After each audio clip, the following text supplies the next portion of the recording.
My name is Jane DeMarines, and I'm the Executive Director of Climate Diet. I have a couple slides to show you, but the first thing I want to say is Happy Earth Day to everybody. We have, I think, bad news and good news on the climate. And we have an illustrious group of speakers today. Thank you all for joining us, our speakers, and we have many illustrious attendees as well. And thank you for joining us today. So I'm going to jump into a few slides here. Can everybody see these? I'm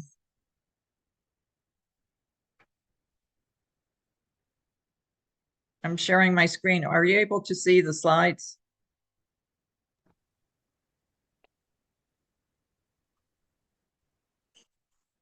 Well, I'm talking about the power of food, and a lot of what we're talking about nowadays is related to food and the climate. And I think that is good news that more people are aware of the impact of what they eat on the climate. And that is the mission of Climate Diet. We started off with the idea that we want people to be more aware that what you eat has more to do with your health. It has also to do with the climate. So let's talk about some of the bad news. We don't see any slides, 2024 was the hottest year on record. We can't see your slides, so you need to share the slides in. So thank you, Mac. 2024, we hit all kind of records. It was the hottest year on record. We hit the 1.6 degrees centigrade, passing the threshold set by the Paris Agreement. We had increased frequency of dangerous heat days, an average of 41 additional days of dangerous heat. These are terrible. People are dying in countries that may lack air conditioning for everybody. The Antarctic heat wave, ice melt, sea level rise, these were all actions that happened, responses to the heat, changing the climate. Some islands disappeared in the Pacific.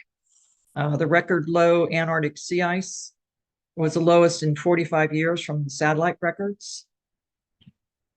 On a United States level, we had the wildfires in Los Angeles. Those were largely impacted from the lack of rain, dry seasons, turning forests and trees into tinder, and when they were hit by lightning or other flammable substances, turned into huge fires, destroying entire neighborhoods. And just one final thing I'll point out is the Atlantic Ocean current, the Gulf Stream, is weakening due to climate change, and that could lead to further alterations in weather patterns that are considered certainly dangerous.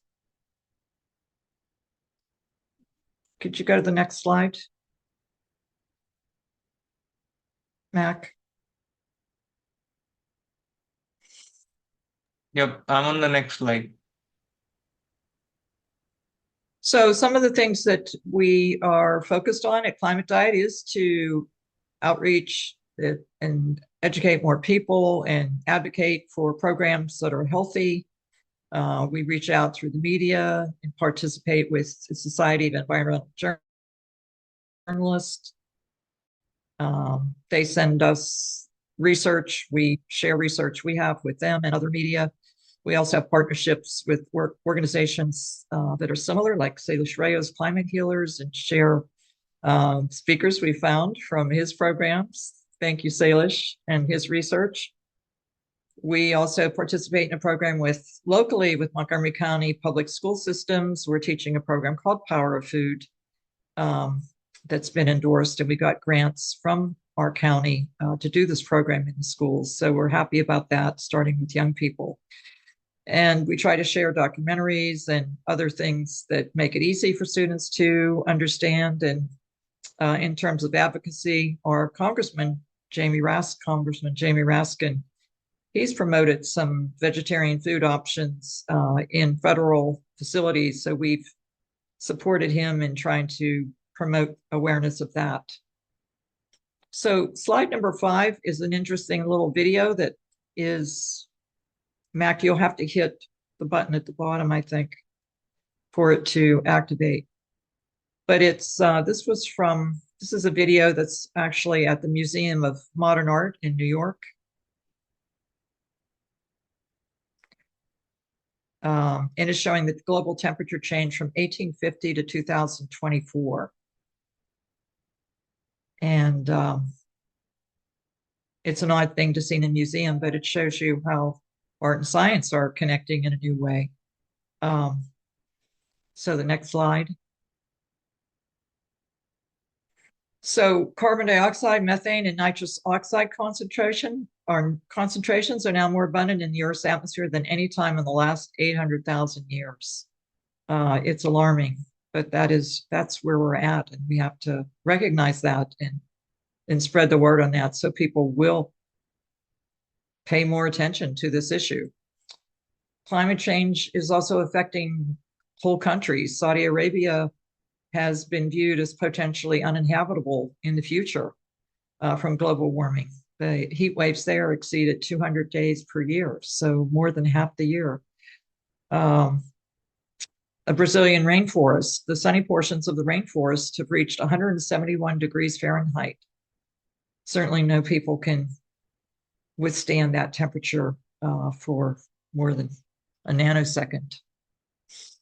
Next slide. The Washington Post talked about the Amazon rainforest and basically talked about devouring the rainforest. So what is being done there, the cutting down the rainforest, getting rid of all the trees that took away carbon dioxide, is for growing meat, raising cattle and raising the food for the cattle. So that certainly what we eat is being impacted. The United States are the biggest meat eaters in the world. Next slide. So here's a chart showing more specifically greenhouse gas emissions from food. And at the very top, the biggest line is beef. So red meat is the biggest contributor to greenhouse gas emissions.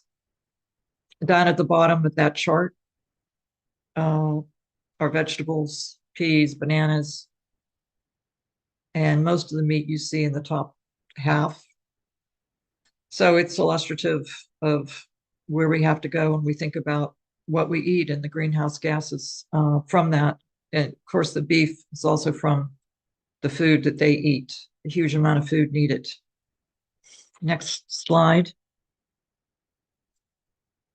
Again, this is talking about animal agriculture, and the UN report on climate change had this in their report for 2022, and that's that 80% of all agricultural land in the world is used for animal agriculture, either the food for livestock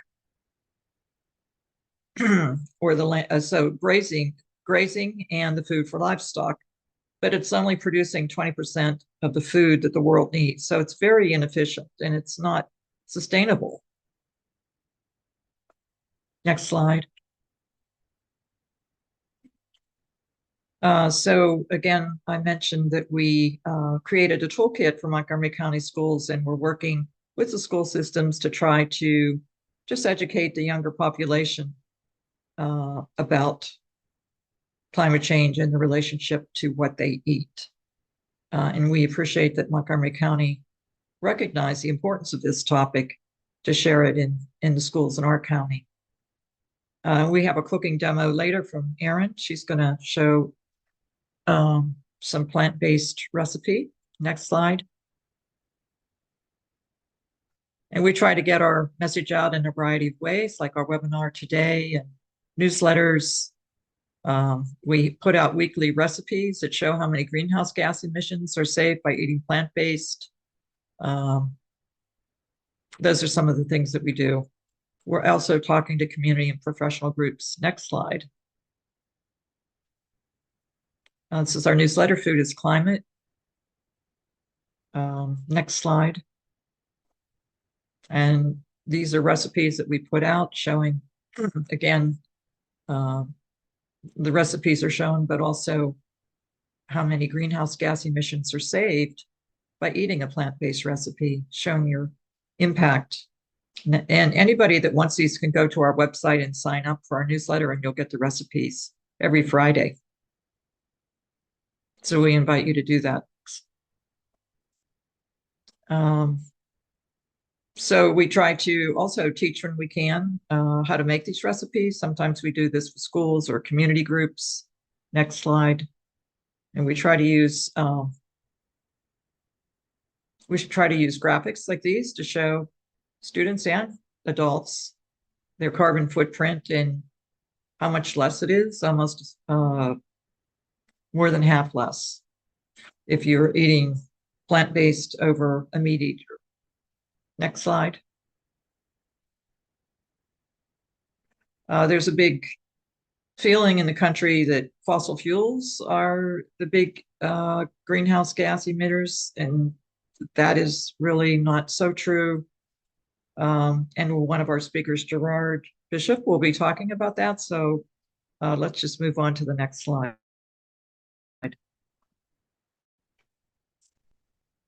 This is our board of directors. Some of them are here today. Just want to thank them for participating with us in our advisory committee. Salish Rayo, Dr. O'Shea. So we really appreciate you being here to share your knowledge with everybody here. Dr. David Blockstein is a partner. He is the co-director of Climate Justice Education Week, so we appreciate his partnership as well in educating students. His group educates at the college level, so thank you. These are some of our partners. Next slide. So this is ending on, my last slide is just ending on positive note. A recent survey tallying vegans and vegetarians showed that 46% of people's, it was broader than just vegan and vegetarians. They're a small part of the population still, but 46% of people surveyed said they were planning to reduce meat consumption. And another 45% said they were going to reduce dairy. I think this survey was done by Rutgers. Pew Charitable Trust also did a similar one. Next slide. And this is a proverb, a Native American proverb that I think is good for us to think about. We do not inherit the earth from our ancestors, but we borrow it from our children. So thank you for your attention.